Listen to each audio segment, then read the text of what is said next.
Poinnya adalah kalau kita menemukan ucapan Imam Syafi'i dalam akidah, analisis dia mengikut konsep, prinsip dan usul Imam Syafi'i. Ya, dan usul Imam Syafi'i ini tuan-tuan boleh tuan-tuan pelajari daripada kitab-kitab usul yang telah dihasilkan oleh para ulama begitu banyak.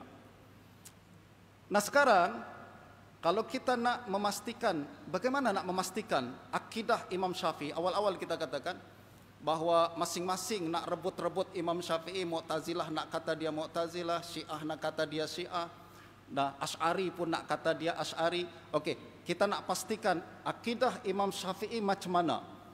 Apa cara yang mesti kita lakukan? Saya cadangkan macam ni tuan-tuan. Ada dua cara yang mesti kita lakukan. Yang pertama adalah pastikan nukilan daripada Imam Syafi'i betul-betul sahih daripada Imam Syafi'i. Ini basic. Kalau kita nak bincang, okey, ulama fulan cakap macam ni, pastikan dulu dia betul cakap ke tak. Dari mana awak dapat dia cakap macam tu? Riwayat siapa? Riwayat tersebut ada sanad, ada perawi dia siqah ke tak, dan lain sebagainya. Jadi dalam berinteraksi dengan seorang imam, tuan-tuan, secara kurang lebih dia macam kita perlakukan, macam kita berinteraksi dengan hadis Nabi sallallahu alaihi wasallam. Mekanisme dia sama. Kalau kita dengar hadis Nabi sallallahu alaihi wasallam, Nabi bersabda macam ni, adakah terus kita terima? Tak. Secara akademik, secara perbahasan ilmu, kita akan tanya dulu, okey, yang riwayatkan siapa? Sanad dia macam mana? Perawi dia macam mana? Betul tak? Itu adalah perkara yang paling basic. Nah, justru apabila kita bincang Imam Syafi'i kata macam ni, soalan yang pertama adalah sahih ke tak daripada Imam Syafi'i? Nah, untuk mengetahui mana yang sahih dan mana yang tak sahih, ada dua cara. Pertama adalah kita ambil daripada buku-buku karangan Imam Syafi'i sendiri. Imam Syafi'i hari ini kita ada buku-buku yang sangat banyak, ada mausu'ah, muallafat Imam Syafi'i macam Al-Lah, Ikhtilaful Hadis, bahkan juga Mukhtasar Al-Muzani, Mukhtasar Buaiti.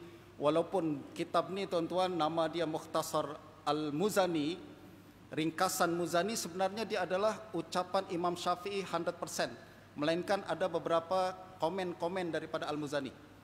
Begitu juga apabila kita sebut Mukhtasar Al-Buaiti, dia sebenarnya adalah ucapan Imam Syafi'i 100%, melainkan komen-komen yang dibawakan oleh Al-Buaiti dalam isu-isu tertentu. Nah, kalau kita nak katakan ini pandangan Imam Syafi'i dalam kitab-kitab yang confirm riwayat ataupun karangan Imam Syafi'i, kita boleh jadikan sebagai tumpuan dan rujukan kita yang pertama. Yang berikutnya adalah kita boleh terima juga riwayat-riwayat. Jadi kalau ada riwayat dengan sanad tertentu hingga Imam Syafi'i dengan riwayat dengan sanad yang sahih pun kita boleh terima sebagai menukil pandangan Imam Syafi'i. Ini yang pertama.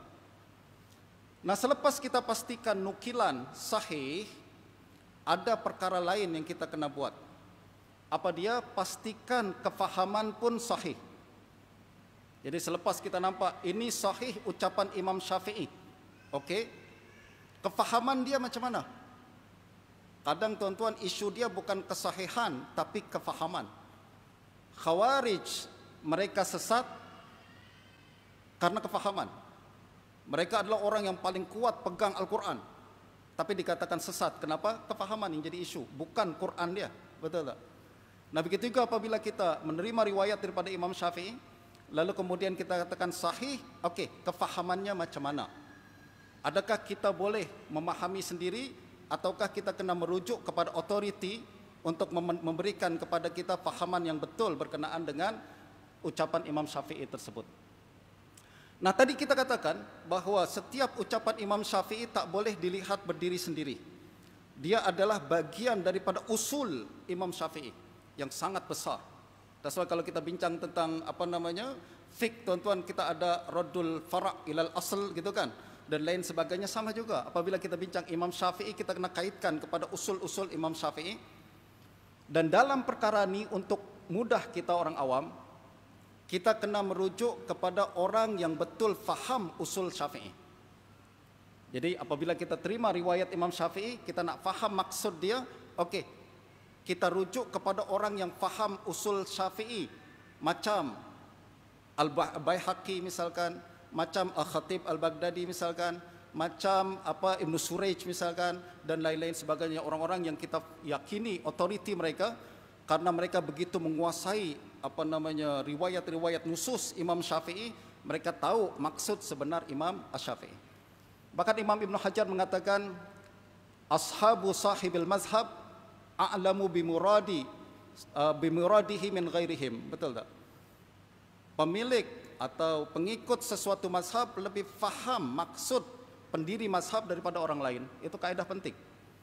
Jadi kalau kita nak tengok Imam Syafi'i kata macam ni, aku dah pastikan dia sahih betul, tapi maksud dia macam mana? Rujuk kepada orang yang betul-betul faham usul dan prinsip Imam Asy-Syafi'i. Dan tuan-tuan, dalam sejarah, orang yang ramai para ulama kita yang telah mendedikasikan hidup mereka untuk kumpul nusus Imam Syafi'i. Nusus adalah ucapan-ucapan Imam Syafi'i. Yang pertama, Abu Bakar Ahmad bin Husain bin Sahal Al-Farisi. Dia mengumpul nusus Imam Syafi'i dalam buku dia Uyunul Masail fi Nususis Syafi'i. Buku ni tak kita jumpai pada hari ini. Yang kedua, Abu Sahal bin Ifris Az-Zawzani dalam buku dia Jam'ul Jawami fi Nususis Syafi'i. Yang ketiga, Al-Qasim bin Muhammad bin Ali Asy-Syashi dalam buku dia Taqrib, juga adalah kitab yang khas untuk mengumpul nusus Imam Syafi'i. Dan yang terakhir adalah Abu Bakar Ahmad bin Husain Al-Baihaqi. Dia mengumpul nusus Imam Syafi'i dalam buku dia Al-Mabsut dan juga pelbagai buku-buku yang lain. Ini orang yang paling otoritatif apabila kita bincang tentang Imam Syafi'i. Nusus Imam Syafi'i dia macam ayat Quran dan hadis juga, tuan-tuan. Kadang Al-Quran kata macam ni, adakah terus kita boleh amalkan ayat Quran tersebut? Tengok dulu, ayat ni jangan-jangan mansuh, betul tak? Tengok dulu, jangan-jangan ayat ni am yang sudah makhsus, jangan-jangan ayat ni mujmal yang sudah dimuqayyad dan lain sebagainya.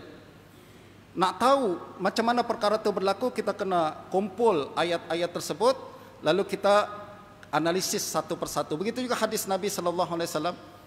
Apabila Nabi SAW mengatakan hadis perkara macam ni, adakah terus kita boleh jadikan dalil bahawa perkara ini hukumnya macam ni berdasarkan hadis tersebut? Tak. Para ulama selalu mengatakan kumpul dulu hadis dalam topik yang sama, lalu analisis satu persatu, jangan bertentangan dengan hadis yang lain. Jangan hadis ni sudah mansuh, jangan hadis ni am yang makhsus dan lain sebagainya. Lepas awak telah kaji betul-betul, baru buat rumusan. Saya ingat guru saya di Syria, Syekh Naim Arik Susi, selalu mengatakan, jangan rumuskan hukum dari satu hadis sahaja.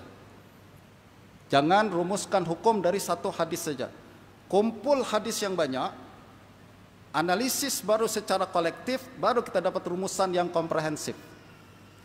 Nah, ucapan Imam Syafi'i macam tu juga, sebab ucapan nusus Imam Syafi'i bagi pengikut mazhab dia macam ucapan Quran dan Sunnah.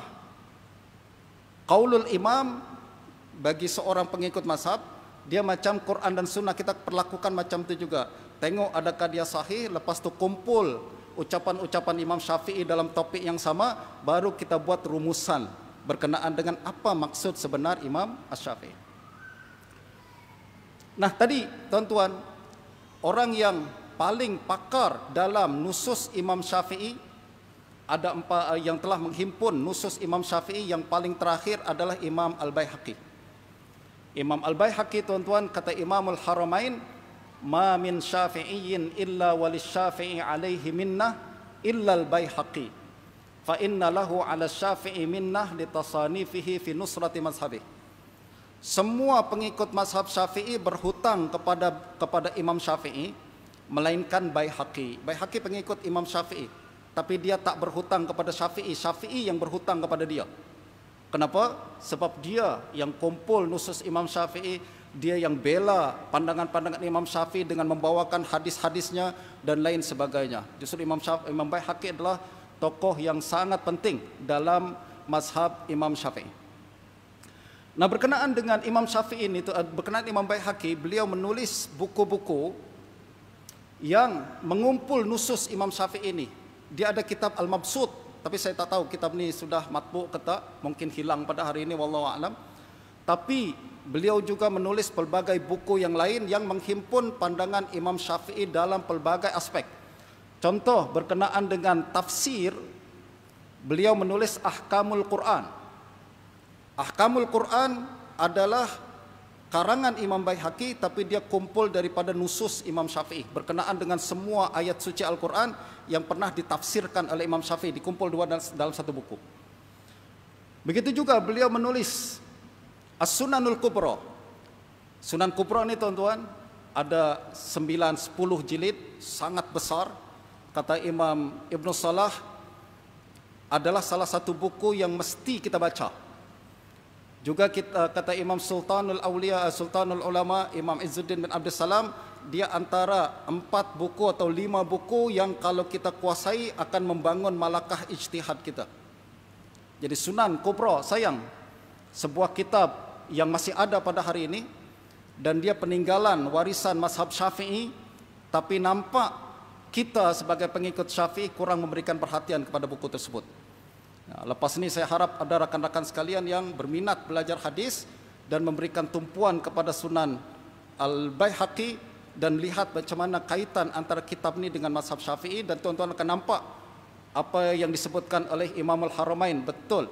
Baihaqi memberikan khidmat yang sangat besar kepada Imam Syafi'i dan mazhab Imam Syafi'i.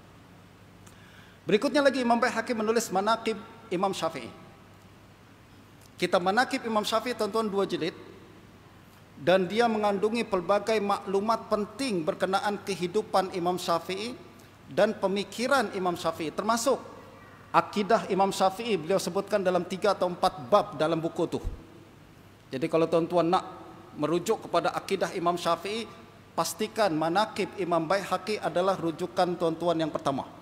Sebab dia buat ada beberapa bab, dia katakan Ma'rifatus Syafi'i bi usulil kalam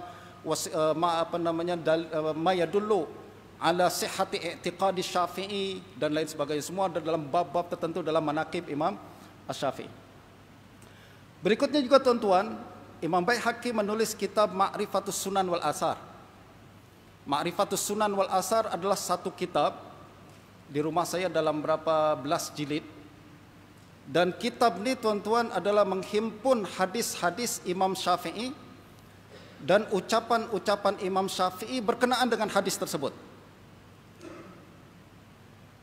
Justru kata Imam Ibn Hajar, man aradal wuquf ala hadis Syafi'i mustaw'iban fa'alaihi bi kitabi Ma'rifatus Sunan wal Athar lil Baihaqi.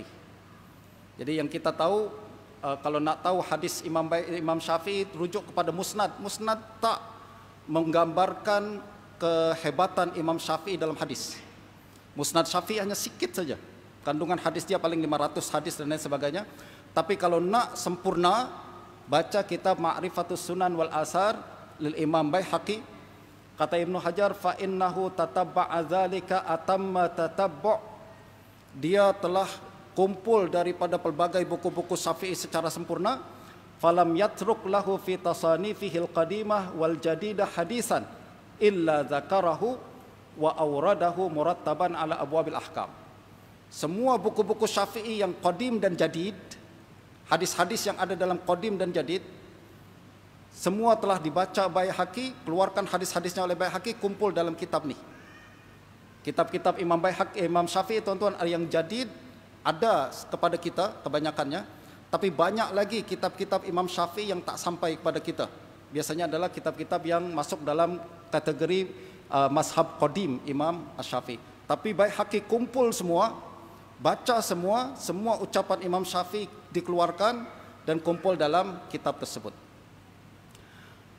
Nah, menariknya lagi tuan-tuan, Imam Baihaqi bukan hanya menulis tentang Imam Syafi'i, beliau juga menghasilkan kitab-kitab akidah seperti kitab Al-I'tiqad, kitab Asma' wa Sifat, kitab Al-Ba'ts wan Nusyur, dan juga Al-Qadha wal Qadar.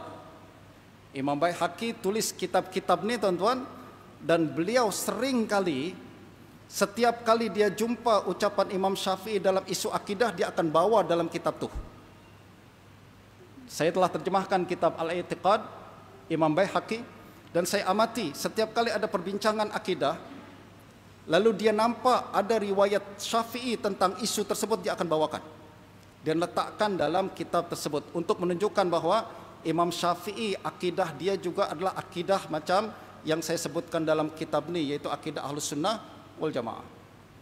Nah, justru dengan otoriti yang dimiliki oleh Imam Baihaqi, tak boleh kita terus nampak ucapan Imam Syafi'i kita faham sendiri dengan pemahaman kita. Kita kena rujuk kepada orang yang betul faham tentang usul Imam Syafi'i, pemikiran Imam Syafi'i, dan menguasai nusus Imam Syafi'i untuk memberikan kepada kita apa sebenarnya maksud Imam Syafi'i berkenaan dengan riwayat yang kita bawakan tersebut.